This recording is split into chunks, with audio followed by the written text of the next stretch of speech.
What's going on, y'all? It's your boy Black Trey from Your Gaming, Your Network, bringing you another one, man. So we here, just wanted to give you guys an update. So we got some real big news for you. A lot of people may not have heard, but my man, do we have some information? So the Final Fantasy VII Rebirth devs tease an expanded story for a major villain. All right, so let's get into this story, man. So the Final Fantasy VII Remake trilogy is one of the boldest reimaginings ever seen in gaming. And the second installment, Final Fantasy VII Rebirth, has a tall task of recapturing the game's original expansive world beyond Midgar.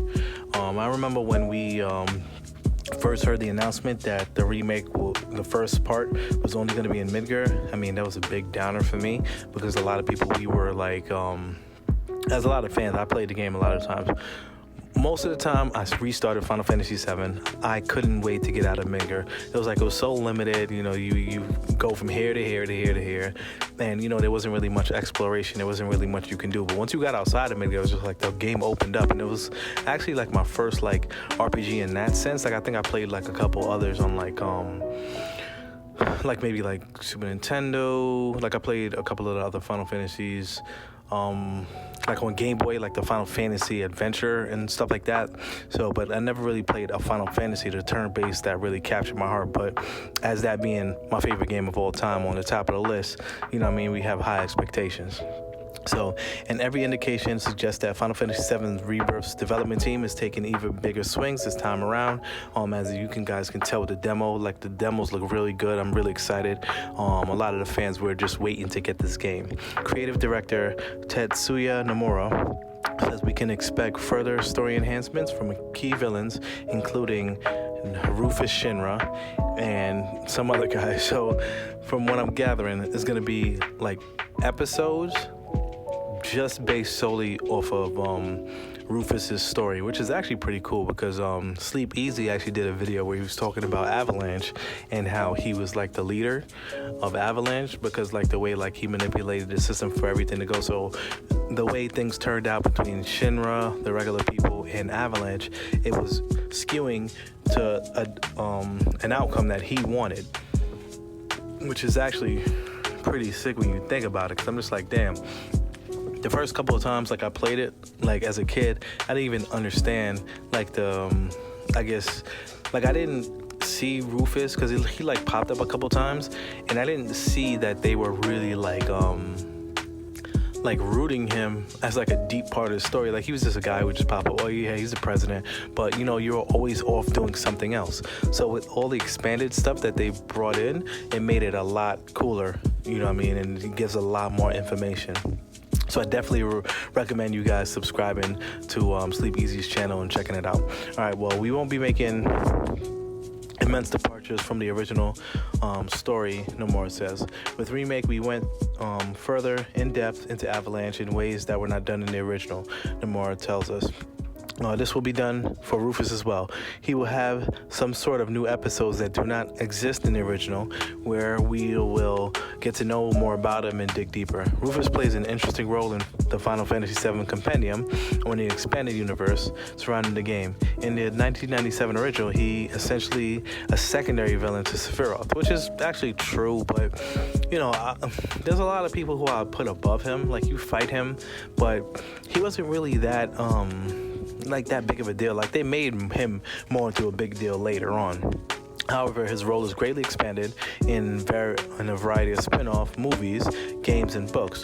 Rufus plays a central role in the 2000 film animated Advent Children, and the mobile game Before Crisis reveals him to be the benefactor behind Avalanche, and the novel The Kids Are Alright revolves around Rufus' secret half-brother. We don't know much of all that is canon to the remake trilogy, but it's fair to say that it's all fair game, so they can basically use whatever they want with this.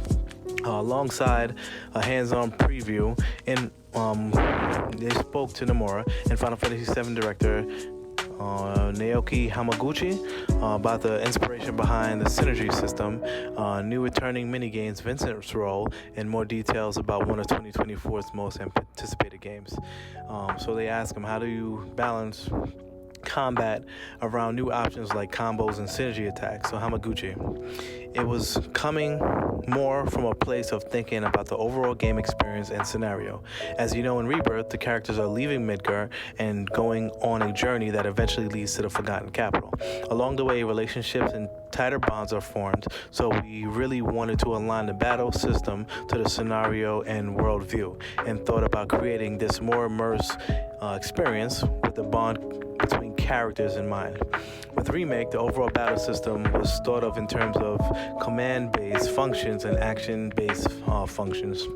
The synergy system can be defined as belonging to either of these two functions, command or action. We have the synergy actions on action-based element where there's no gauge depletion. That can be used for guarding or deploying aerial combos. Users who are skilled at action gameplay can really have fun with this system. The synergy ability is geared more towards the command function, and there is a specific gauge for that. Once filled, it deploys the ability when you hit it. Players can switch among characters and enjoy various combinations and feel the bonds and relationships between characters. So what I will say with this synergy thing, what I think the best option would be, like especially, I don't know if they'll do it in this game, but if there's a way that they can do like a tag team system where they can, like, certain characters can come in and out, because I always thought like you have a party of like 7 or 8 people and you can only use like 3 at a time. So wouldn't it be cool if like during battle you can, like, you know, hit a command and switch somebody out for someone else? That'd actually be pretty dope. And it's gearing, there's a lot of people like that have been hinting at this. Obviously there's a lot of things that they don't want to reveal, even though they have been giving us a lot of information.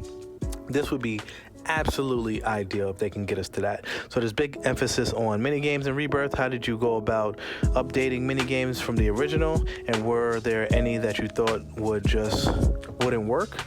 So Hamaguchi says there's something that the fans are expecting. We believe so far Rebirth, we've included a vast number of minigames, even more than the original. Some of them are derived from the original, and that they are reformatted and reconstructed basically throughout the whole world. So the Gold Source is going to have a lot of these mini games. So you have the punch in, the chocobo races, etc. And but they're gonna have like even a card game, and you can like play the card game throughout the world. And from what I'm hearing is that the card game is actually gonna be pretty cool. Yeah, so pretty much all the rest of the information has been out there. I don't really want to get too much more into the interview, but that was the main takeaway from this. So basically Rufus is going to end up having his own chapters, and with this game, if they're going to want to add DLC or if they want to just expand on it, that's a good way to I guess squeeze some more money out of us, give us some more episodes, give us more about the lore, about the world, etc. And we'll definitely I know this is day one, man. I wanted the collector's edition. I don't know if it comes back on sale, I'm gonna try and pick it up, man. Get that Sephiroth statue.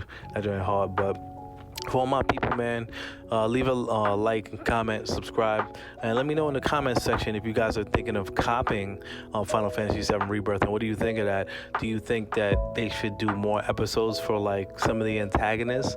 Who would you like to see, like maybe Don Corneo, see what's going on with him, or like, do you want to learn more about Wutai? Like what is it like you'd like to see in the DLC, or just them adding the game, because we already know we're starting from Calm and we're going to the Forgotten Capital, so there's a lot of stuff that we can do from in between there, so I'm personally excited to get to Costa del Sol, see what's going on that beach, seeing the teammates in their bathing suits, especially Tifa and Aerith. It is what it is.